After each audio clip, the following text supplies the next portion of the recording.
ನೀವಿದ್ದ big boss ಮನೆಗೂ ಈಗಿರೋ big boss ಮನೆಗೂ ಏನು ವ್ಯತ್ಯಾಸ ಅಂತ ಅನ್ಸುತ್ತೆ? ಇನ್ನೋಸೆಂಟ್ ಫೇಸ್ ಸ್ವಲ್ಪ ಜಾಸ್ತಿ ಇತ್ತು ಅನ್ಸುತ್ತೆ. ತೆಲುಗು ದಲ್ಲಿ ಸಿಗುವ ಮರ್ಯಾದೆಯ ಬಗ್ಗೆ ಏನು ಹೇಳಕ್ಕೆ ಇಷ್ಟಪಡ್ತೀರಿ? Per day they are paying this much ಅಂತ ಫೀಲ್ ಮಾಡ್ಕೊಂತೀವಿ ಅಷ್ಟೇ. ಫಸ್ಟ್ ಅಲ್ಲಿ ಹೋದ್ಮೇಲೆ ಆಡಿಷನ್ ಅಂತ ಏನಾದ್ರು ಇತ್ತಾ? ಆಕ್ಟಿಂಗ್ ಸ್ಕಿಲ್ಗಿಂತ ಕ್ಯಾರೆಕ್ಟರ್ಗೆ ಸೂಟ್ ಆಗ್ತಾರೋ ಇಲ್ವೋ ಅಂತ ಆಡಿಷನ್ ಇತ್ತು. ತೆಲುಗು ಬರುತ್ತೆ ನಿಮ್ಗೆ ಒಂದು ಹಂತಕ್ಕೆ ಅಥವಾ ಪೂರ್ತಿ ಫ್ಲೂಯೆಂಟ್ ಮಾತಾಡೋದು? ಏನು ಅನ್ಸುತ್ತೆ ನಿಮಗೆ? ಅವಕಾಶಗಳ ಕೊರತೆ ನಿಜಕ್ಕೂ ಕಾಡ್ತಿದೆಯಾ ನಿಮಗೆ ಈ ಕನ್ನಡದಲ್ಲಿ? ಆ ಟೈಮಲ್ಲಿ ಸ್ವಲ್ಪ ಎಕ್ಸ್ಪೆಕ್ಟೇಷನ್ ಜಾಸ್ತಿ ಇರುತ್ತೆ. ಆ ಟೈಮಲ್ಲಿ ಇಗ್ನೋರ್ ಮಾಡಿಬಿಡ್ತೀವಿ. ಅದಾದಮೇಲೆ ಸ್ವಲ್ಪ ಕಮ್ಮಿ ಆಯಿತು ಅಂದ್ಕೊಳ್ತೀನಿ. ಅಲ್ಲಿ ನಿಮಗೇನಾದರೂ ಅವಮಾನಗಳಾಗಿದ್ದು ಉಂಟಾ ಅಥವಾ ಇಲ್ವಾ? ಮತ್ತು ಅವ್ರು ಹೇಳೋದು ನಮ್ಗೆ ಅರ್ಥ ಆಗಲ್ಲ, ನಾವು ಹೇಳೋದು ಅವ್ರಿಗೆ ಅರ್ಥ ಆಗಲ್ಲ. ಯಾರ ಜೊತೆ ಸ್ಕ್ರೀನ್ ಸ್ಪೇಸ್ ಶೇರ್ ಮಾಡಬೇಕು ಅಂತ ಒಂದು ಆಸೆ. ಅವ್ರ ಆ್ಯಕ್ಟಿಂಗ್ ಮಾತ್ರ ನೆಕ್ಸ್ಟ್ ಲೆವೆಲ್. ಅಂದರೆ ಐಬಾಲ್ ಎಲ್ಲೂ ಮೂವ್ ಆಗಲ್ಲ. ಪ್ರೀತಿಯನ್ನು ಹೇಗೆ ಡಿಫೈನ್ ಮಾಡ್ತಾರೆ ಸ್ಫೂರ್ತಿಯವರು? ಸ್ಫೂರ್ತಿಯವ್ರು ಹೆಂಗೆ, ತುಂಬ ಎಮೋಷ್ನಲ್ಲ ಅಥವಾ ತುಂಬ ಸ್ಟ್ರಾಂಗ್ ಅಲ್ಲ? ಇವಾಗ ಅಪೋಸಿಟ್ ಪರ್ಸನಿಂದ ನನಗೆ ನೋವಾಗ್ತಾ ಇರುತ್ತೆ, ಬಟ್ ನಾನು ಅವ್ರನ್ನ ತುಂಬ ಪೊಲೈಟಾಗಿ ರಿಪ್ಲೈ ಮಾಡ್ತೀನಿ. ಸೀತಾ ವಲ್ಲಭ ಧಾರಾವಾಹಿಯ ಮೂಲಕ ನಿಮ್ಮ ಮನೆ ಹಾಗೂ ಮನೆಗಳಿಗೆ ಲಗ್ಗೆ ಇಟ್ಟು ಆ ನಂತರ ಬಿಗ್ ಬಾಸ್ ಮನೆಯೊಳಗೂ ಕಾಲಿಟ್ಟಿದ್ದ ಸ್ಫೂರ್ತಿ ಗೌಡ ಅವರು ಎಲ್ಲಿದ್ದಾರೆ, ಏನು ಮಾಡ್ತಿದ್ದಾರೆ? ಹೀಗೊಂದು ಪ್ರಶ್ನೆಯ ಬೆನ್ನತ್ತಿ ನಾವು ಹೊರಟಾಗ ನಮಗೆ ಸ್ಫೂರ್ತಿಯವರು ಸಿಕ್ಕಿದ್ದು ಕೊತ್ನೂರಿನ ದಿನ್ನೆಯಲ್ಲಿ. ಸೊ ಇನ್ನೇಕೆ ತಡ, ಸ್ಫೂರ್ತಿ ಗೌಡವರ ಜೀವನದಲ್ಲಿ ಏನೆಲ್ಲ ಆಗ್ತಾ ಇದೆ, ಏನೆಲ್ಲ ಬದಲಾವಣೆಗಳಾಗಿದ್ದಾವೆ, ಅವರ ಮುಂದಿನ ಯೋಜನೆಗಳ ಬಗ್ಗೆ ಅವರಿಂದನೇ ಕೇಳಿ ತಿಳ್ಕೊಳ್ಳೋಣ. ಮೇಡಮ್ ನಮಸ್ತೆ, ಕಾರ್ಯಕ್ರಮಕ್ಕೆ ಸ್ವಾಗತ. ಹಾಯ್, ಹೇಗಿದ್ದೀರಾ? ನಾನು ಚೆನ್ನಾಗಿದ್ದೀನಿ, ನೀವು ಹೇಗಿದ್ದೀರಾ? ಚೆನ್ನಾಗಿದ್ದೀನಿ. ಓಕೆ, ಬಿಗ್ ಬಾಸ್ ಮನೆಯಲ್ಲಿ ಇದ್ದು ಬಂದವರು ನೀವು. ಸೊ ಬಿಗ್ ಬಾಸ್ ಮನೆಯಿಂದ ಹೊರಗಡೆ ಬಂದ ಮೇಲೆ ಸ್ಫೂರ್ತಿಯವರ ಜೀವನದಲ್ಲಿ ಏನೆಲ್ಲ ಬದಲಾವಣೆಗಳಾಗಿದ್ದಾವೆ? ಒಂದು ಬ್ಯೂಟಿಫುಲ್ ಜರ್ನಿ ಅದೊಂದು ಬಿಗ್ ಬಾಸು. ಆಚೆ ಬಂದಮೇಲೆ ಆ್ಯಸ್ ಯೂಶುವಲ್ ಆಫರ್ಸ್ಗಳು, ಮೂವಿ ಆಫರ್ಸ್, ಸೀರಿಯಲ್ ಆಫರ್ಸ್ ಎಲ್ಲ ತುಂಬ ಬಂತು. ಆ್ಯಂಡ್ ಅದೇ ಒಂದು 3 to 4 ಮಂತ್ ನಾನು ಯಾವ ಪ್ರಾಜೆಕ್ಟು ಮಾಡಿರಲಿಲ್ಲ. ಈವನ್ ಆಫರ್ ಬಂದಿದ್ರೂ ಮಾಡೋಕ್ಕಾಗಿಲ್ಲ. ಸೊ ಆ್ಯಂಡ್ ಮೋರ್ ಓವರ್ ಇವಾಗ ರೀಸೆಂಟಾಗಿ ನಾನೊಂದು Telugu project star mall work ಮಾಡ್ತಿದ್ದೀನಿ, ಹೆಸರು ಕುಂಕುಂಪು ಅಂತ. ಚೆನ್ನಾಗಿದೆ ಲೈಫ್ ಒಂಥರ. ಈಗ ಸದ್ಯದ ಬಿಗ್ ಬಾಸ್ ನೋಡ್ತಾ ಇದ್ರೆ ಯಾವಾಗಲಾದ್ರೂ ಟೈಮ್ ಸಿಕ್ಕಾಗ? ನೋಡ್ತಾ ಇದ್ದೀನಿ promos and more over troll pages ಇನ್ಸ್ಟಾಗ್ರಾಮಿಗೆ ಬಂದರೆ ಸಾಕು, ಆಲ್ಮೋಸ್ಟ್ ಬಿಗ್ ಬಾಸ್ ಕಂಟೆಂಟೇ ನೋಡಬೇಕು. ಓಕೆ, ಸೊ ನಿಮ್ಗೇನು ಅನ್ಸುತ್ತೆ? ನೀವಿದ್ದ ಬಿಗ್ ಬಾಸ್ ಮನೆಗೂ ಈಗಿರೋ ಬಿಗ್ ಬಾಸ್ ಮನೆಗೂ ಏನು ವ್ಯತ್ಯಾಸ ಅಂತ ಅನ್ಸುತ್ತೆ ನಿಮಗೆ? ಅಂದರೆ ಕಂಟೆಸ್ಟೆಂಟ್ ಹೇಳ್ತಾ ಇದ್ದೀನಿ. ಕಂಟೆಸ್ಟೆಂಟ್ ಆಗಿರ್ಬೋದು, ಅಲ್ಲಿ ಟಾಸ್ಕ್ಗಳಾಗಿರ್ಬೋದು, ಕೂಗಾಟ, ಕಿರ್ಚಾಟ. ನನಗೆ OTTಯಲ್ಲಿ ಏನು ಟಾಸ್ಕ್ ಕೊಟ್ಟಿದ್ರು ಸೇಮ್ ರಿಪೀಟ್ ಟಾಸ್ಕ್ ಅಂತ ಫೀಲ್ ಆಯಿತು. ಅಂದರೆ ನಮ್ಗೆ ಏನೇನಿತ್ತು ಅದನ್ನು ಶಫಲ್ ಮಾಡಿ ಕೊಟ್ಟಿದ್ದಾರೆ. ಆ್ಯಂಡ್ ಮೋರ್ ಓವರ್ ಬಟ್ ನಮ್ಮ ಕಂಟೆಸ್ಟೆಂಟ್ ಎಲ್ಲ ಏನೋ ಒಂಥರ ಮಿಕ್ಸ್ಚರ್ ಆಫ್ ಎವ್ರಿಥಿಂಗ್ ಅಂತ ಫೀಲ್ ಆಗ್ತಿತ್ತು. ಅಂದರೆ ಖುಷಿ ಇದ್ದಾಗ ಖುಷಿಯಲ್ಲಿ ಇರ್ತಾ ಇದ್ರು, ಜಗಳ ಬಂದಾಗ ಜಗಳ. ಅಂದರೆ ಇನ್ನೋಸೆಂಟ್ ಫೇಸ್ ಸ್ವಲ್ಪ ಜಾಸ್ತಿ ಇತ್ತು ಅನಿಸ್ತು ನನಗೆ, ನಮ್ಮ ಬ್ಯಾಚ್ ಕಂಟೆಸ್ಟೆಂಟು. ಬಟ್ ಈಗಿರೋ ಬಿಗ್ ಬಾಸಲ್ಲಿ ತುಂಬ ಫೈಟ್ ಜಾಸ್ತಿ ಅಂತ ಫೀಲ್ ಆಗ್ತಾ ಇದೆ. ಏನೋ ಎಂಟರ್ಟೈನ್ಮೆಂಟ್ಗಿಂತ ಜಾಸ್ತಿ ಫೈಟಿಂಗ್ ಜಾಸ್ತಿ ಅಂತ ಫೀಲ್ ಆಗ್ತಿದೆ. ಬರೀ ಕೂಗಾಟ, ಪ್ರತಿ ಪ್ರೋಮೋದಲ್ಲೂ ಕೂಗಾಟ, ಕಿರ್ಚಾಟ. ಆ ಪ್ರೋಮೋ ನೋಡೇ ಏನದು ಫುಲ್ ಎಪಿಸೋಡ್ ನೋಡ್ಬೇಕಂತನೂ ಫೀಲ್ ಆಗತ್ತೆ. ಆ್ಯಕ್ಚುಲಿ ಪ್ರೋಮೋ ಕಟ್ ಅಷ್ಟು ಚೆನ್ನಾಗಿದೆ. ನಮ್ದ್ರಲ್ಲಿ ಫೈಟ್ ಮಾಡೋರೆ ಅಷ್ಟೊಂದು ಯಾರು ಇರ್ತಾ ಇರಲಿಲ್ಲ. ಸೊ ಅದೊಂದು ಡಿಫ್ರೆನ್ಸ್ ಇದೆ. ಓಕೆ, ಸೊ ತೆಲುಗು ಇಂಡಸ್ಟ್ರಿ ಕೂಡ ಹೋಗಿದ್ದೀರಾ ನೀವೀಗ. ಅಲ್ಲಿ ಸಿಕ್ಕಾಪಟ್ಟೆ ಬ್ಯುಸಿ ಇದ್ದೀರಾ ಸದ್ಯಕ್ಕೆ, ಕಿರುತೆರೆಯಲ್ಲಿ ನಿಮ್ಮನ್ನು ನೀವು ತೊಡಗಿಸ್ಕೊಂಡಿದ್ದೀರಾ. ಸೊ ಕನ್ನಡದ ಕಲಾವಿದರಿಗೆ, ಕನ್ನಡಿಗರಿಗೆ ತೆಲುಗು ದಲ್ಲಿ ಸಿಗುವ ಮರ್ಯಾದೆಯ ಬಗ್ಗೆ ಏನು ಹೇಳಕ್ಕೆ ಇಷ್ಟಪಡ್ತೀರಾ? ಅಲ್ಲಿ ಯಾವ ಥರ ಟ್ರೀಟ್ ಮಾಡ್ತಾರೆ? ಇವಾಗ ಆರ್ಟಿಸ್ಟ್ ಅಂದಮೇಲೆ ಕನ್ನಡ ಮತ್ತು ತೆಲುಗು ಟ್ರೀಟ್ಮೆಂಟ್ ಏನಿಲ್ಲ. ಏನಂದರೆ ಒಂದು ಅಕಮಂಡೇಷನು, ನಮಗೆ ಹೋಗೋಕ್ಕೆ ಬರೋಕ್ಕೆ ಒಂದು ಫ್ಲೈಟ್ ಚಾರ್ಜಸ್ಸು, ಇರೋಕ್ಕೆ ಒಂದು ಸ್ಟೇಗೆ. ಸೊ ಅದನ್ನು ಬ್ಯೂಟಿಫುಲ್ ಟ್ರೀಟ್ ಅಂತ ನಾವೇನು ಹೇಳೋಕ್ಕಾಗಲ್ಲ. ಆಮೇಲೆ ಅವರು ಏನಂತಾರೆ, ಎಷ್ಟು ಡೈಲಿ ಅಂದರೆ ಯೂಶ್ವಲಿ ನಮ್ಮ ಕನ್ನಡದಲ್ಲಿ ಒಂದು ಮಂತ್ಲಿ ಒಂದು 20 days ವರ್ಕಿಂಗ್ ಸ್ಕೆಡ್ಯೂಲ್ ಇದ್ದರೆ ಅವ್ರ ಸ್ಕೆಡ್ಯೂಲೇ ಒಂದು 12 days. ಸೊ ಹಾಗಾಗಿ ಡೈಲಿ ಪೇಮೆಂಟ್ ಜಾಸ್ತಿ ಇರುತ್ತೆ. ಸೊ ನಮಗೆ ಗೊತ್ತಾಗಲ್ಲ, per day they are paying this much ಅಂತ ಫೀಲ್ ಮಾಡ್ಕೊತೀವಿ ಅಷ್ಟೇ. ಏನು ಅಂದರೆ ಡಿಫ್ರೆನ್ಸ್ ಅದೇ ಆಗೋದು. ಆ್ಯಂಡ್ ಮೋರ್ ಓವರ್ ಕೆಲಸ ವರ್ಕ್ ಜಾಸ್ತಿ, ಅವ್ರು ವರ್ಕ್ ತಗೊಂಡಿದ್ದೇ ಗೊತ್ತಾಗಲ್ಲ ನಮ್ಮ ಕೈಯಲ್ಲಿ. ಈಗ ನಮ್ಮ ಕನ್ನಡದಲ್ಲಿ ಪರ್ ಡೇ 1.5 ಎಪಿಸೋಡ್ ಆದರೆ ಅಲ್ಲಿ 3 ಎಪಿಸೋಡ್ 2.5-3 ಎಪಿಸೋಡ್ ತನಕ ಮಾಡ್ತಾರೆ. ಅದು ನಮಗೆ ಗೊತ್ತೇ ಆಗಲ್ಲ ವರ್ಕ್. ಏನಂದರೆ ಅದ್ರ ಮೇಲೆ ಪೇಮೆಂಟ್ ಬೇಸ್ ಆಗುತ್ತೆ ನಮಗೆ ಪರ್ ಡೇ. ಸೊ ಹಾಗಾಗಿ ಇವಾಗ ಟ್ರೀಟ್ಮೆಂಟ್ ಅಂದರೆ ನನಗೇನಿಲ್ಲ, ನಮ್ಗೆ ಎಷ್ಟಾದರೂ ನಮ್ಮ ಕನ್ನಡ ನಾವು ಬಿಟ್ಕೊಡೋಕ್ಕೆ ಆಗಲ್ಲ. ಅಲ್ಲಿ ಹೋದ್ರೂ ಅಷ್ಟೇ ತುಂಬ ಮಿಸ್ ಮಾಡ್ಕೊಳ್ತೀನಿ ಬ್ಯಾಂಗ್ಳೂರ್ನ. ಯಾವಾಗ ಮನೆಗೆ ರಿಟರ್ನ್ ಬರ್ತೀನಿ ಅನ್ನೋ ಫೀಲಿಂಗಲ್ಲೇ ಇರ್ತೀನಿ. ಎಲ್ಲರಿಗೂ ಅಲ್ಲಿರೋ ಕನ್ನಡದವ್ರು ಯಾರೇ ವರ್ಕ್ ಮಾಡ್ತಿದ್ರು ನಮ್ಮ ಹೋಮ್ ಟೌನ್ ಅಂತ ಫೀಲ್ ಇರೋದೇ ಇಲ್ಲ. ವರ್ಕ್ ಆಯಿತು, ವರ್ಕ್ ಆಗಿ ನೆಕ್ಸ್ಟ್ ದಿನನೇ ಫ್ಲೈ ಮಾಡಿಬಿಡ್ತೀವಿ, ಯಾಕಂದರೆ ಯಾವತ್ತಿದ್ರು ಕರ್ನಾಟಕನೇ. ಸೊ ಅಲ್ಲಿ ರೆಮ್ಯುನರೇಷನ್ ವಿಚಾರದಲ್ಲಿ ಇಲ್ಲಿಕ್ಕಿಂತ ಒಂಚೂರು ಬೆಟರ್ ಅಂತ ಹೇಳ್ತಾ ಇದ್ದೀರಾ ನೀವು? ಬೆಟರ್, ಅಫ್ಕೋರ್ಸ್ ಬೆಟರ್ ಇರುತ್ತೆ, but number of working days ಕಮ್ಮಿ ಅಲ್ಲಿ. ಇಲ್ಲಿ ವರ್ಕಿಂಗ್ ಡೇಸ್ ಜಾಸ್ತಿ, ಅಲ್ಲಿ ಈಕ್ವಲ್. ಸೊ ಇಲ್ಲಿ ಒಂದು ಅಂದರೆ ಮೇನ್ ಲೀಡ್ ಬಂದರೆ ಒಂದು 15 to 16 days 17 days ವರ್ಕ್ ಮಾಡಿದ್ರೆ, ಎಲ್ಲಿ ಶೂಟಿಂಗ್ ಸ್ಕೆಡ್ಯೂಲ್ ಪ್ಯಾಕಪ್ ಆಗೋದೇ 11 days ಮ್ಯಾಕ್ಸಿಮಮ್ ಮುಗಿಸ್ಬಿಡ್ತಾರೆ. 11 days ಫುಲ್ ಬ್ಯಾಂಕಿಂಗ್ ಮಾಡಿ, ಅಂದರೆ ವರ್ಕ್ ಮಾಡಿದ್ರೆ ನಮಗೆ ಗೊತ್ತಾಗಲ್ಲ. ಸೊ ಈಗ ಸೀತಾ ಅವಲೋಭ ಸೀರಿಯಲ್ ಮಾಡ್ತಾ ಇದ್ದವ್ರು ನೀವು. ಸೊ ಈ ತೆಲುಗುದಲ್ಲಿ ಹೇಗೆ ಚಾನ್ಸ್ ಸಿಕ್ಕಿದ್ದು, ಅದರದ್ದೊಂದು ಚೂರು ವಿವರಣ? ಇಲ್ಲ, ಫಸ್ಟು ಲಾಂಚ್ ಆಗಿದ್ದು ಪ್ಯಾಟೆ ಹುಡುಗಿರಳ್ಳಿ ಲೈಫು ಸ್ಟಾರ್ ಸುವರ್ಣದಲ್ಲಿ ಲಾಂಚ್ ಆಗಿದ್ದು. ಅದಾದಮೇಲೆ 1 week ಆದಮೇಲೆ I am very new to for this place. ಆ ಟೈಮಲ್ಲಿ ಅಂದರೆ ನಾನು ಮ್ಯಾಂಗ್ಳೂರಲ್ಲಿ ಓದ್ತಾ ಇದ್ದೆ. ಅದಾದಮೇಲೆ Pyate Hudugirahalli life reality shows ಇತ್ತು. ಸೊ ಅದಾದಮೇಲೆ 1 week ಆದಮೇಲೆ ನಂಗೆ ಕಲರ್ಸ್ ಕನ್ನಡದಿಂದ ಕಾಲ್ ಬಂತು. ಆ್ಯಂಡ್ ಮೋರ್ ಓವರ್ ಹೊಸಬಿಡು ಈ ಪ್ಲೇಸಿಗೆ ನನಗೆ ಫೇಕ್ ಕಾಲ್ ಅಂತಾನೆ ಇಗ್ನೋರ್ ಮಾಡ್ತಾ ಇದ್ದೆ, ಯಾರೋ ಆಟಾಡಿಸ್ತಿರ್ಬೇಕೇನೋ ಅಂತ. ಸೊ ಬ್ಯಾಕ್ ಟು ಬ್ಯಾಕ್ ಕಾಲ್ ಬಂದಾಗ ಅದೇ ಸೀತಾವಲ್ಲಭ ಪ್ರಾಜೆಕ್ಟಿಗೆ ಹಾಗೆ ನನ್ನ ಜರ್ನಿ ಸ್ಟಾರ್ಟ್ ಆಯಿತು. ಸೊ ಅದಾದಮೇಲೆ ನನಗೆ ಕೋವಿಡ್ ಟೈಮಲ್ಲಿ ಐ ಡೋಂಟ್ ನೋ, ಯಾವುದೇ ಕಾಸ್ಟಿಂಗ್ ಏಜೆನ್ಸಿಯಿಂದ ನಾನೇನು ಕನೆಕ್ಟ್ ಆಗಿಲ್ಲ ತೆಲುಗು. ಯೂಶಲಿ ಇವಾಗ ನಮ್ಮ ಕನ್ನಡದವರಿಗೆ ಒಂದು ಕನೆಕ್ಷನ್ ಏನಾದರೂ ಬೇಕಲ್ಲ, ಯೂಶಲಿ ಕಾಸ್ಟಿಂಗ್ ಏಜೆನ್ಸಿಯಿಂದ ಕನೆಕ್ಟ್ ಆಗ್ತಾರೆ.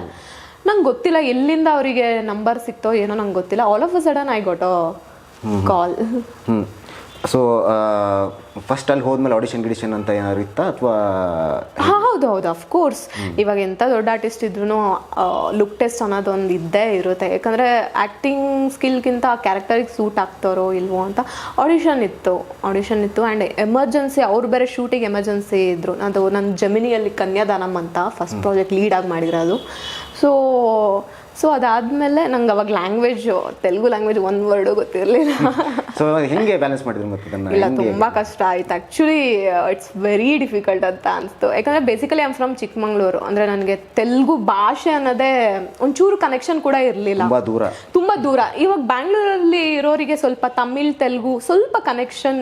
ನಾನು ಮೂವಿ ನೋಡೋದು ಕಮ್ಮಿ, ತಮಿಳ್ ತೆಲುಗು ಬೇರೆ ಭಾಷೆ ಮೂವಿ ನೋಡೋದು ನನಗೆ ಕಮ್ಮಿ. ಸೊ ಇನಿಷಿಯಲ್ ಡೇಸಲ್ಲಿ ತುಂಬ ಕಷ್ಟ ಆಗ್ತಾ ಇತ್ತು. ಆ್ಯಂಡ್ ಹೋಗ್ತಾ ಅರ್ಥ ಆಯಿತು ಭಾಷೆ. ಸೊ ಈಗ ತೆಲುಗು ಬರುತ್ತೆ ನಿಮ್ಗೆ ಒಂದು ಹಂತಕ್ಕೆ, ಅಥವಾ ಪೂರ್ತಿ ಫ್ಲೂಯೆಂಟ್ ಮಾತಾಡ್ತೀರಾ? ಫ್ಲೂಯೆಂಟ್ ಅಲ್ಲ, ಏನಿಲ್ಲ, 60% ಮ್ಯಾನೇಜ್ ಅಷ್ಟೇ. ಅಂದರೆ ಇವಾಗ ಅಲ್ಲಿ ಏನು ಪ್ರಾಬ್ಲಮ್ ಅಂದರೆ, ಇವಾಗ ನಮ್ಮ ಕನ್ನಡದಲ್ಲಿ ಇವಾಗ ಡೈರೆಕ್ಟರ್ ಏನೇ ಇದ್ರೂ ಕನ್ನಡದಲ್ಲಿ ಹೇಳ್ತಾರಲ್ಲ, ಹಾಗೆ ಅಲ್ಲಿ ನಮಗೆ ಭಾಷೆ ಬರಲ್ಲ ಅಂತ ಅವ್ರೇನು ಅಂದ್ಕೊಳ್ಳಲ್ಲ, ಎಲ್ಲರೂ ತೆಲುಗು ಅಲ್ಲೇ ಹೇಳೋದು. ಪ್ರತಿಯೊಂದು ಅವ್ರು ನಮಗೇನಾದರೂ ಹೇಳಬೇಕು, ಇಲ್ಲ ನಮ್ಮಿಂದ ಆ್ಯಕ್ಟಿಂಗ್ ಸ್ಕಿಲ್ ಏನಾದರೂ ಈ ಥರ ಎಕ್ಸ್ಪ್ರೆಷನ್ ಬೇಕು, ಅದೆಲ್ಲ ತೆಲುಗಲ್ಲೇ ಹೇಳೋದು. ಅಫ್ಕೋರ್ಸ್ ಅನಿವಾರ್ಯ, ನಾವು ಅನಿವಾರ್ಯ, ನಾವು ಕಲಿಲೇಬೇಕು, ಅರ್ಥ ಮಾಡ್ಕೊಳ್ಳೇಬೇಕು, ನೋ ಅದರ್ ಆಪ್ಷನ್ ನಮಗೆ. ಸೊ ಇಂಗ್ಲಿಷ್ ಮಾತಾಡೋದು ಇಲ್ಲ, ಅವರ ಮಾತೃಭಾಷೆ ಅಷ್ಟೇ ಅಲ್ಲ. ಬೇರೆ ಕಡೆ ಕಮ್ಯುನಿಕೇಟ್ ಮಾಡ್ಬೋದೇನೋ, ರೇರ್. ಒಂದು 90% ಒಂದು 10% ಡೈರೆಕ್ಟರ್ ಹಿಂದಿನೋ ಎಲ್ಲ ಬಟ್ 90% ಅವರು ಆಲ್ಮೋಸ್ಟ್ ತೆಲುಗು ಅಲ್ಲೇ ನಮಗೆ ಕಮ್ಯುನಿಕೇಟ್ ಮಾಡೋದು. ಓಕೆ. ಸೊ ಆಗಲೇ ಮಾತಾಡ್ತಾ ಈಗ ನಿಮ್ದು ಹೊಸ ಪ್ರಾಜೆಕ್ಟ್ ಬಗ್ಗೆ ಹೇಳ್ತಾ ಇದ್ರಿ, ಹೊಸ ಸೀರಿಯಲ್ ಮಾಡ್ತಾ ಇದ್ದೀನಿ ಅಂತ. ಸೊ ಆ ಸೀರಿಯಲ್ ಬಗ್ಗೆ ಮಾತಾಡೋದಾದ್ರೆ ಹೇಗಿದೆ ರೆಸ್ಪಾನ್ಸು, ಏನು ಕತೆ, ನಿಮ್ಮ ಪಾತ್ರ? ಇಟ್ಸ್ ಆ ಸೀರಿಯಲ್ ಬಗ್ಗೆ ಹೇಳಬೇಕಂದ್ರೆ, ಇಟ್ಸ್ ಅ ಬ್ಯೂಟಿಫುಲ್ 8 years ಇಂದ ಆ ಸೀರಿಯಲ್ ರನ್ ಆಗ್ತಾ ಇದೆ. ಇದು generation change. Okay. So almost ಇವಾಗ 2000+ mega serial. And it's one of the super duper hit ಇನ್ ತೆಲುಗು ಇಂಡಸ್ಟ್ರಿಯಲ್ಲಿ. ಎಲ್ರಿಗೂ ಆ ಸೀರಿಯಲ್, ಇವನ್ ಇಲ್ಲಿ ನಮ್ಮ ಲೈನಲ್ಲೂ ಅಂದರೆ ಹೊರಗಡೆ ಹೋಗ್ಬೇಕಾರೆಲ್ಲ ಕೇಳ್ತಾ ಇರ್ತಾರೆ, ಕುಂಕುಮ ಮಾಡ್ತಿದ್ದೀರಲ್ಲ ನೀವು ಅಂತ ಎಲ್ಲ. ಅಂದರೆ ಕನ್ನಡ ಆಡಿಯನ್ಸ್ ಕೂಡ ಇದ್ದಾರೆ ಆ ಸೀರಿಯಲಿಗೆ. ತುಂಬ ಚೆನ್ನಾಗಿದೆ ಸೀರಿಯಲು. ಆ್ಯಂಡ್ ಮೋರ್ ಓವರ್ 2000+ ಅಂದರೆ ಏನು ಹೇಳೋದೇ ಬೇಡ, ನಿಮಗೆ ಅರ್ಥ ಆಯಿತು ಅಂದ್ಕೊಳ್ತೀನಿ. ಸೊ ಎಲ್ಲೋ ಒಂದು ಕಡೆ ಈಗ ನಿಮಗೆ ತೆಲುಗು ಇಂಡಸ್ಟ್ರಿ ಅಂದ್ರೆ ಅಪ್ಪಿ ಒಪ್ಕೊಂಡಿದೆ ಒಂದು ಅರ್ಥದಲ್ಲಿ, ಯಾಕಂದರೆ ಬ್ಯಾಕ್ ಟು ಬ್ಯಾಕ್ ಸೀರಿಯಲ್ಸಲ್ಲಿ ಮಾಡ್ತಾ ಇದ್ದಾರೆ ನೀವು. ಆದರೆ ಕನ್ನಡ ಕಿರುತೆರೆಯಿಂದಾಗಲಿ ಅಥವಾ ಕನ್ನಡ ಚಿತ್ರರಂಗದಿಂದಾಗಲಿ ಸ್ಫೂರ್ತಿ ಗೌಡ ಅವರಿಗೆ ತುಂಬ ನಿರೀಕ್ಷೆಗಳಿದ್ದಾವೆ. ಆದರೆ ಆ ನಿರೀಕ್ಷೆಯ ಮಟ್ಟ ತಲುಪೋಕ್ಕೆ ಸಾಧ್ಯ ಆಗ್ತಾ ಇಲ್ಲ. ಏನು ಅನ್ಸುತ್ತೆ ನಿಮಗೆ? ಅವಕಾಶಗಳ ಕೊರತೆ ನಿಜಕ್ಕೂ ಕಾಡ್ತಿದೆಯಾ ನಿಮಗೆ ಈ ಕನ್ನಡದಲ್ಲಿ? ಟು ಬಿ ಫ್ರ್ಯಾಂಕ್ ಆಗಿ ಹೇಳ್ಬೇಕಂದ್ರೆ ಅವಕಾಶ ಕೊರತೆಗಿಂತ ಬಂದಿರೋ ಅವಕಾಶನ ನಾವು ಯುಟಿಲೈಸ್ ಮಾಡ್ಕೊಬೇಕು. ಸಮ್ಟೈಮ್ಸ್ ಅದೇ ಹೇಳಿದ್ನಲ್ಲ, ಬಿಗ್ ಬಾಸಿಂದ ಆಚೆ ಬಂದಮೇಲೆ ಐ ಗಾಟ್ ಮೆನಿ ಕಾಲ್ಸ್. ಆ ಟೈಮಲ್ಲಿ ಸ್ವಲ್ಪ ಎಕ್ಸ್ಪೆಕ್ಟೇಷನ್ ಜಾಸ್ತಿ ಇರುತ್ತೆ. ಆ ಟೈಮಲ್ಲಿ ಇಗ್ನೋರ್ ಮಾಡಿಬಿಡ್ತೀವಿ. ಅದಾದಮೇಲೆ ಸ್ವಲ್ಪ ಕಮ್ಮಿ ಆಯಿತು ಅಂದ್ಕೊಳ್ತೀವಿ. ಅದಾದಮೇಲೆ ನನಗೆ ಕಾಲ್ ಬಂದಿರೋದೇ ತೆಲುಗಲ್ಲಿ. ಸರಿ, ಓಕೆ, ಲೆಟ್ ಮೀ ಅಗ್ರಿ ಅಂತ ಅಂದ್ಬಿಟ್ಟು ಒಪ್ಕೊಂಡು. ಅದೇ ಟ್ಯಾಲೆಂಟ್ ಇರೋರಿಗೆ ಕನ್ನಡ ಇಂಡಸ್ಟ್ರಿ ಅಫ್ಕೋರ್ಸ್ ಕೈ ಹಿಡಿಯುತ್ತೆ, ಇಲ್ಲ ಅಂತ ನಾನು ಹೇಳೋದೇ ಇಲ್ಲ. ಬಟ್ ಏನಂದರೆ ಒಂದು ಸ್ವಲ್ಪ ಸ್ಕ್ರೀನಲ್ಲಿ ಕಾಣಿಸ್ಕೊತಾ ಇರಬೇಕು ಅಂದ್ಕೊಳ್ತೀನಿ. ಒಂದೇ ಸರಿ ಮರೆ ಆದರೆ ಅವಕಾಶಗಳು ಕಮ್ಮಿನೇ ಅದು. ಸೊ ನಿಮ್ಮ ಪ್ರಕಾರ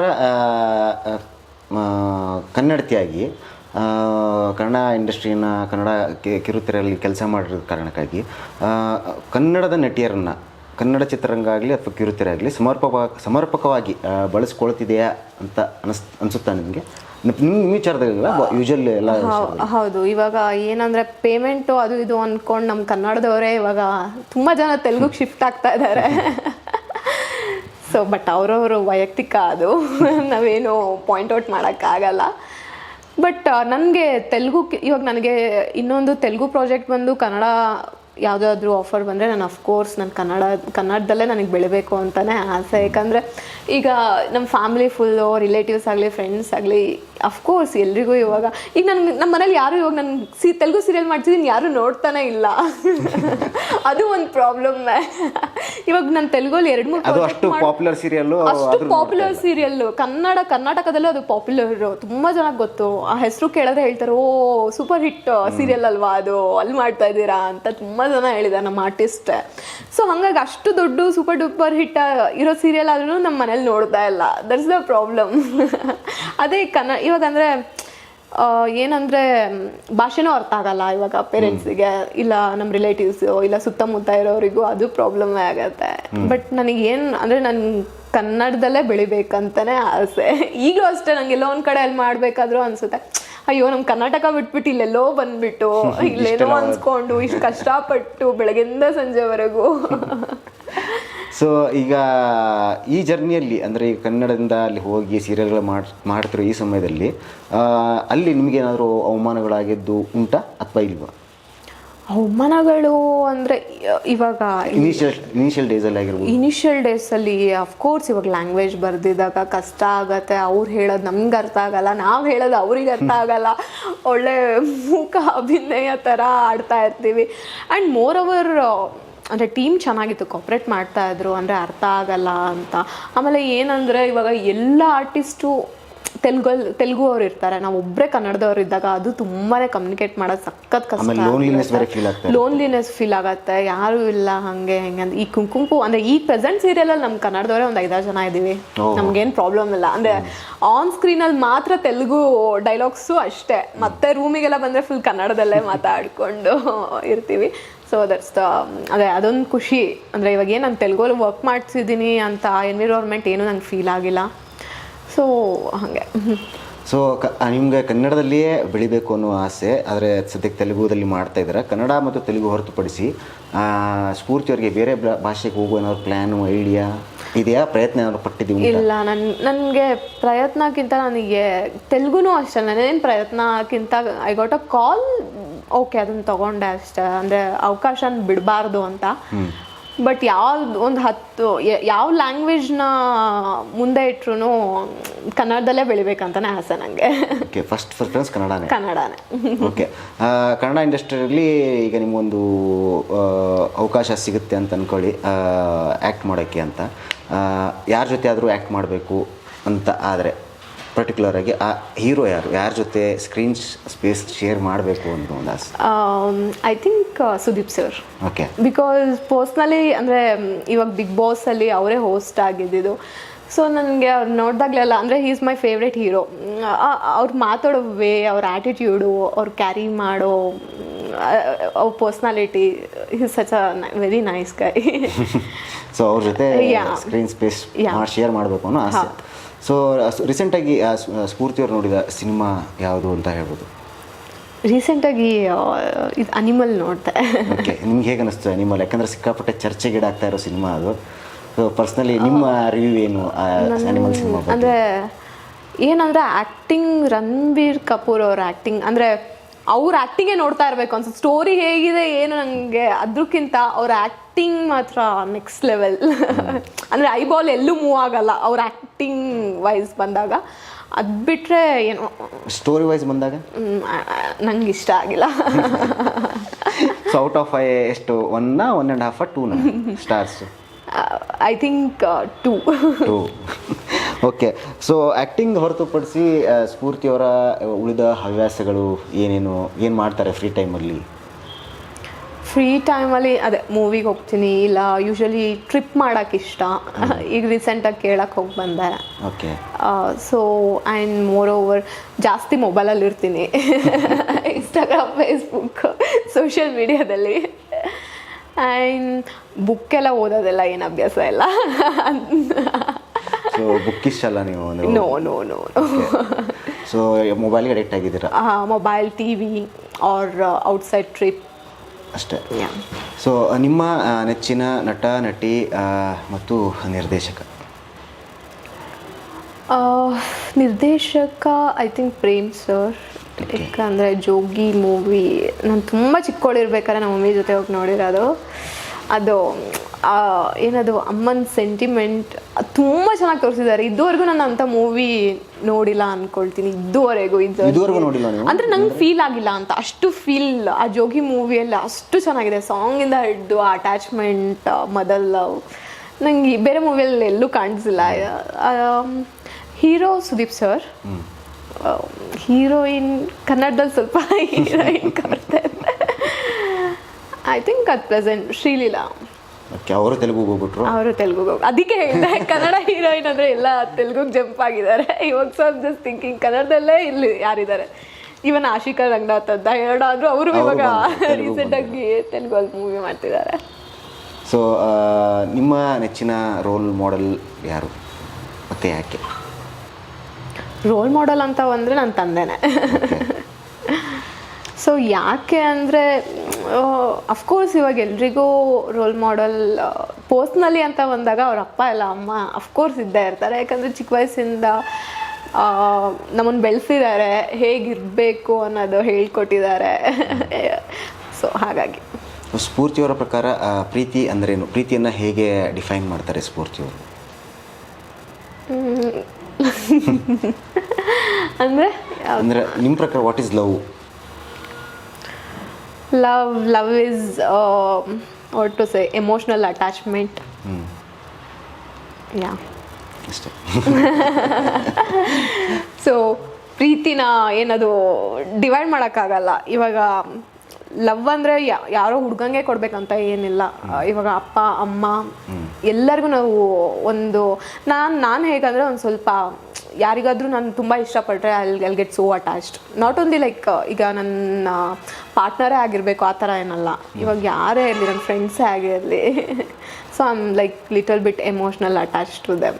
ಸೊ ಎಲ್ಲರಿಗೂ ಪ್ರೀತಿ ಅನಿಸ್ತೀರ? ಹೌದು. ಸೊ ವೈಯಕ್ತಿಕವಾಗಿ ಸ್ಫೂರ್ತಿಯವ್ರು ಹೆಂಗೆ, ತುಂಬ ಎಮೋಷ್ನಲ್ಲ ಅಥವಾ ತುಂಬ ಸ್ಟ್ರಾಂಗ್ ಅಲ್ಲ? ಹೆಂಗೆ ನಮಗೆ ತುಂಬ ಎಮೋಷ್ನಲ್ ಅಂತ ಅನಿಸಿದ್ದು? I am not that much emotional. I am strong enough. So ಎಲ್ಲರ ಜೊತೆ ಚೆನ್ನಾಗಿರಬೇಕು ಅಂತ ಇಷ್ಟಪಡ್ತೀನಿ. ಯಾರಿಗೂ ನೋವು ಮಾಡಬೇಕು ಅನ್ನೋದು ಅಂದರೆ ಇವಾಗ ಅಪೋಸಿಟ್ ಪರ್ಸನಿಂದ ನನಗೆ ನೋವಾಗ್ತಾ ಇರುತ್ತೆ, ಬಟ್ ನಾನು ಅವ್ರನ್ನ ತುಂಬ ಪೊಲೈಟಾಗಿ ರಿಪ್ಲೈ ಮಾಡ್ತೀನಿ. ಅಂದರೆ ಅವ್ರಿಗೆ ಇವಾಗ ನನಗೇನೋ ಮಾಡ್ತಿದ್ದಾರೆ, ಸೊ ಅವ್ರಿಗೆ ನಾನು ಅಪೋಸಿಟ್ ಅದೇ ಥರ ಮಾಡ್ಬೇಕು. I am not that kind of girl. ಅವ್ರು ಏನೇ ಮಾಡಿದ್ರು ನನಗೆ ಅವ್ರಿಗೆ ಬೇಜಾರು ಮಾಡೋಕ್ಕೆ ಇಷ್ಟಪಡಲ್ಲ. ತುಂಬ ಪೊಲೈಟಾಗಿ ನಾನು ಅವ್ರ ಜೊತೆ ಇರ್ತೀನಿ. So that kind of nature. ತುಂಬ ಕಷ್ಟ ಈ ಥರ ಇದ್ದರೆ, ಸಮ್ಟೈಮ್ಸ್ ಅನಿಸುತ್ತೆ. ಸೊ ಈ ಥರ ಇಂಡಸ್ಟ್ರಿಯಲ್ಲೂ ಅಷ್ಟೇ, ಇವಾಗ ಯಾರಾದರೂ ಏನೋ ಒಂದು ಹರ್ಟ್ ಮಾಡಿದ್ರು ಅಂದರೂ ಅಷ್ಟೇ I keep silent because I always believe in ಕರ್ಮ. ನಾನು ರಿಪ್ಲೈ ಮಾಡೋ ಬದಲು ನಾನು ಇವಾಗ ಒಂದು ಕರ್ಮನ್ ಅಂದರೆ ಬಿಲೀವ್ ಮಾಡಿದಾಗ ಅವರಿಗೆ ಯಾವಾಗಲೂ ಒಂದು ಸರಿ ಫೀಲ್ ಆಗೇ ಆಗತ್ತೆ definitely. So I am that kind of girl. So ಇದೆಲ್ಲದರ ನಡುವೆ ಇನ್ನೊಂದು ಪ್ಯಾಟೆ ಮಂದಿ ಬಗ್ಗೆ ಮಾತಾಡೋದು. ಪ್ಯಾಟೆ ಹುಡುಗಿರಳ್ಳಿ. ಪ್ಯಾಟೆ ಹುಡುಗಿ ಬಗ್ಗೆ. ಸೊ ಅಲ್ಲಿ ಹೋಗಿದ್ದು ಹೇಗೆ ಸ್ಫೂರ್ತಿಯವರು, ಅಂದರೆ ಆ ಅವಕಾಶ ಸಿಕ್ಕಿದ್ದು? ಅದೇ ನಾನು ಅವಾಗ ನಾನು ಮಂಗಳೂರು ಕಾಲೇಜಲ್ಲಿದ್ದ. ಸೊ ಹೀಗೆ ಬ್ಯಾಂಗ್ಳೂರಿಗೆ ಬಂದಿದ್ದೆ. ಸೊ ಹಾಗೆ ಅಮ್ಮಣ್ಣಿ ಕಾಲೇಜ್ ಏನೋ ಟಿ ವಿಯಲ್ಲಿ ವೈಷ್ಣವಿ ಅಗ್ನಿಸಾಕ್ಷಿ ಸನ್ನಿಧಿ ಅವರು ಅದೇನೋ ಪ್ರೋಮೋ ಬಿಟ್ಟಿದ್ರು, ಅಂದರೆ ಈ ಥರ ಆಡಿಷನ್ ಇದೆ ಅಂತ. ಸೊ ಯಾಕೆ ಟ್ರೈ ಮಾಡಬಾರ್ದು, ಅಮ್ಮಣ್ಣಿ ಕಾಲೇಜಲ್ಲಿ ಆಡಿಷನ್ ನಡೀತಾ ಇತ್ತು, ಯಾಕೆ ಟ್ರೈ ಮಾಡಬಾರ್ದು ಅಂತ ಹೋಗಿದ್ದೆ. ಆ್ಯಕ್ಚುಲಿ ಅಲ್ಲಿ ಗಲಾಟೆ ಆಯ್ತೇನೋ, ಸಮಥಿಂಗ್ ಏನೋ ಪರ್ಸ್ನಲ್ ಏನೋ ತುಂಬ ಕ್ವಶನ್ಸ್ ಕೇಳಿದ್ರು ಅಂದ್ಬಿಟ್ಟು. ನೀವೇ ಗಲಾಟೆ ಮಾಡಿದ್ದ? ನಾನಲ್ಲ, ಬೇರೆ ಕಡೆಯಿಂದ. ನನ್ಗೆ ಆಡಿಷನ್ ಒಳಗಡೆ ಹೋಗಿರ್ಲಿಲ್ಲ. ನನ್ನ ಆಡಿಷನ್ ನಂಬರ್ 1002 ಏನೋ ಇತ್ತು, ಆಲ್ಮೋಸ್ಟ್ 2000 ಏನೋ. ಅಲ್ಲಿ ತನಕನೂ ಆಡಿಷನ್ ನಂಬರ್ ಕೊಟ್ಟಿದ್ರು ಹುಡುಗಿಯರು, ಅಷ್ಟು ತುಂಬ ಜನ ಬಂದಿದ್ರು. ಸೊ ಏನೋ ಗಲಾಟೆ ಆಯಿತು, ಅಲ್ಲಿ ಕ್ಯಾನ್ಸಲ್ ಆಯಿತು. ಆ್ಯಂಡ್ ಓಕೆ ಫೈನ್ ಅಂತ ಅಂದ್ಬಿಟ್ಟು ಲೈಕ್ ಬ್ಯಾಕ್ ಟು ಮಂಗಳೂರು. ಆಮೇಲೆ ಮತ್ತೆ ಕಾಲ್ ಬಂತು ಚಾನಲಿಂದ. ಸೊ ಚಾನಲಲ್ಲಿ ಟ್ರೈ ಕೊಟ್ಟೆ. I don't know, luckily I got it ಅನಿಸುತ್ತೆ. ಯಾಕಂದರೆ ಅಷ್ಟು ಆಡಿಷನ್ ನಂಬರೇ 1002 ಅಂದರೆ ಪ್ರಾಬ್ಲಿ ಲಕ್ಕಿಲಿ ಅಲ್ಲಿ ಗಲಾಟೆ ಆಗಿದ್ದಕ್ಕೆ ರೆಡ್ಯೂಸ್ ಆದ್ರು, ಇಲ್ಲೋ ಏನೋ ಸೆಲೆಕ್ಟೆಡ್ ಪೀಪಲ್ನ ಕರೆದ್ರು ಗೊತ್ತಿಲ್ಲ. ಅಷ್ಟು ಜನದಲ್ಲಿ ಔಟ್ ಆಫ್ 12 ಈಸ್ ಫೈನಲ್ ಕಂಟೆಸ್ಟೆಂಟ್ನ ಸೆಲೆಕ್ಟ್ ಮಾಡಿದ್ರು. ಆ ಫೈನಲಲ್ಲಿ ನೀವು ಒಬ್ರು ಅಂದರೆ 1000 ಹೌದು 12 ಮೆಂಬರ್ಸ್ನ ಸೆಲೆಕ್ಟ್ ಮಾಡಿದ್ರು. And it was nice journey. ಆ ಟೈಮಲ್ಲಿ ನನಗೆ ಏನು ವಾಟ್ ಈಸ್ ಕ್ಯಾಮ್ರಾ, ಎಲ್ಲಿ ಫೇಸ್ ಮಾಡಬೇಕು ಏನು ಗೊತ್ತಿರಲಿಲ್ಲ. ಅದೊಂಥರ ಇನ್ನೋಸೆಂಟ್ ಇರಬೇಕಾದ್ರೆ ಆ ಶೋ ಮಾಡಿರೋದು. ಸೊ ಇವತ್ತಿಗೂ ಯಾವುದಾದ್ರು ಒಂದು ಮೆಮೊರೇಬಲ್ ಇನ್ಸಿಡೆಂಟು ಮರೆಯೋಕ್ಕಾಗದೇ ಇರೋವಂಥದ್ದು ಅಲ್ಲಿ ಆ ಶೋದು ಏನಾದರೂ ಇದೆಯಾ ನಿಮಗೆ? ಇವತ್ತಿಗೂ ಅವಾಗವಾಗ ನೆನಪಾಗುವಂಥದ್ದು, ಕಾಡುವಂಥದ್ದು ಆ ಶೋದು? ಏನಿಲ್ಲ, it's a beautiful journey. Akul sir ಹತ್ರ ಬೈಸ್ಕೊತಿದ್ವಲ್ಲ ಟಾಸ್ಕಲ್ಲಿ, ಅದೇ ಮೆಮೊರೇಬಲ್. ಓಕೆ. ಸೊ ಆ ಶೋಲ್ಲಿ ನಿಮ್ಮ ಜೊತೆ ಸುಮಾರು ಜನ ಇದ್ದರು. ಅವರು ಅಲ್ಲಿ ಯಾರ ಜೊತೆ ಟಚ್ಚಲ್ಲಿದ್ದಾರೆ ಇವತ್ತಿಗೂ ಕೂಡ? ಟಚಲ್ಲಿ ಅಂದರೆ ಹಾಯ್ ಬಾಯ್ ಫ್ರೆಂಡ್ಸ್ ಥರ, ತುಂಬ ಕ್ಲೋಸ್ ಆಗಿ ಯಾರೂ ಟಚಲ್ಲಿ ಇರಲಿಲ್ಲ, ಇಲ್ಲ. ಸೊ ಅಂದರೆ ಇದ್ದರೂ ಅದೊಂದು ಇನಿಷಿಯಲ್ ಡೇಸ್ ಬಂದಾಗ ಅವ್ರವ್ರ ವರ್ಕಲ್ಲಿ ಅವ್ರವ್ರು ಬ್ಯುಸಿ ಆಗಿರ್ತಾರೆ, ನಮ್ಮ ವರ್ಕಲ್ಲಿ ನಾವು ಬ್ಯುಸಿ ಆಗಿರ್ತೀವಿ. ಸೊ ಈಗಲೂ ಕಾಲ್ ಮಾಡಿದ್ರೆ ರೆಸ್ಪಾಂಡ್ ಮಾಡ್ತಾರೆ, ಇಲ್ಲ ಅವ್ರು ನಂಗೆ ಕಾಲ್ ಮಾಡಿದ್ರು ಚೆನ್ನಾಗೇ ಮಾತಾಡ್ತೀವಿ. ಬಟ್ ಹಂಗೆ ರೀಸೆಂಟಾಗಿ ನಂದು one of my contestant marriage ಆಯಿತು. ಓಕೆ. ಸೊ ರೆಗ್ಯುಲರ್ ಆಗಿ ಹ್ಯಾಂಗ್ ಔಟ್ ಮಾಡೋದು, ಸಿಗೋದು ಆ ಥರದ್ದು? I am not like something like party person ಅಲ್ಲ. ಯೂಶಲಿ ಹ್ಯಾಂಗ್ ಔಟ್ ಎಲ್ಲ ತುಂಬ ವೆರಿ ರೇರ್. ಅಮಾಸೆ ಹುಣ್ಣಿಮೆಗೆ. ಓಕೆ. ಸೊ ಕಾರ್ಯಕ್ರಮ ಮುಗಿಸೋ ಮುಂಚೆ ನಿಮ್ಮ ಮುಂದಿನ ಭವಿಷ್ಯದ ಗುರಿ, ಯೋಜನೆ ಏನು? ಅದೇ ಕನ್ನಡ ಇಂಡಸ್ಟ್ರಿಯಲ್ಲಿ ಒಂದು ಒಳ್ಳೆ ಹೀರೋಯಿನ್ ಆಗಿ ಬರಬೇಕಂತ ಒಂದು ಆಸೆ ಇದೆ. ಯಾಕಂದರೆ ಕನ್ನಡ ಇಂಡಸ್ಟ್ರಿಯಲ್ಲಿ ಸ್ವಲ್ಪ ಇವಾಗ ಕೊರತೆ ಇದೆ ಹೀರೋಯಿನಿಗೆ. ಸೊ ಹಾಗಾಗಿ ನಾನೊಂದು ಒಳ್ಳೆ ಅದ್ಭುತ ನಟಿಯಾಗಿ ಬರಬೇಕನ್ನೋದೊಂದು ವಿಷಯ ಇದೆ. Okay, thank you madam. ಇಷ್ಟೊತ್ತು ನಮ್ಮ ಜೊತೆ ಮಾತಾಡಿದ್ದಕ್ಕೆ, ನಿಮ್ಮ ಅತ್ಯಮೂಲ್ಯವಾದ ಸಮಯವನ್ನು ನಮಗೆ ಕೊಟ್ಟಿದ್ದಕ್ಕೆ ಮತ್ತೊಮ್ಮೆ ನಿಮಗೆ ಧನ್ಯವಾದಗಳು. Thank you so much. ತುಂಬ ದಿನ ಆದಮೇಲೆ ಇಂಟರ್ವ್ಯೂ ಕೊಟ್ಟಿರೋದು ನನಗೂ ತುಂಬ ಖುಷಿ ಆಯಿತು ಈ ಬ್ಯುಸಿ ಸ್ಕೆಡ್ಯೂಲಲ್ಲಿ. Thank you so much. Thank you. So ಕನ್ನಡದಲ್ಲಿ ಇರುವ ನಟಿಯರ ಕೊರತೆಯನ್ನು ನೀಗಿಸುವ ಆಸೆಯನ್ನು ಸ್ಫೂರ್ತಿಯವರು ಹೊಂದಿದ್ದಾರೆ. ಜೊತೆಗೆ ಕನ್ನಡ ಚಿತ್ರರಂಗದಲ್ಲಿಯೇ ಬೆಳಿಬೇಕು ಅನ್ನುವ ಕನಸನ್ನು ಕೂಡ ಸ್ಫೂರ್ತಿಯವರದು. ಸೊ ಇದಾಗಿತ್ತು ಇವತ್ತಿನ ಒಂದು ವಿಶೇಷ. ಮತ್ತೊಬ್ಬ ಅತಿಥಿಯ ಜೊತೆಗೆ ಮತ್ತೆ ನಿಮ್ಮ ಮುಂದೆ ಆದಷ್ಟು ಬೇಗ ಮತ್ತೆ ಬರ್ತೀನಿ. ಅಲ್ಲಿವರೆಗೆ ನಮಸ್ಕಾರ.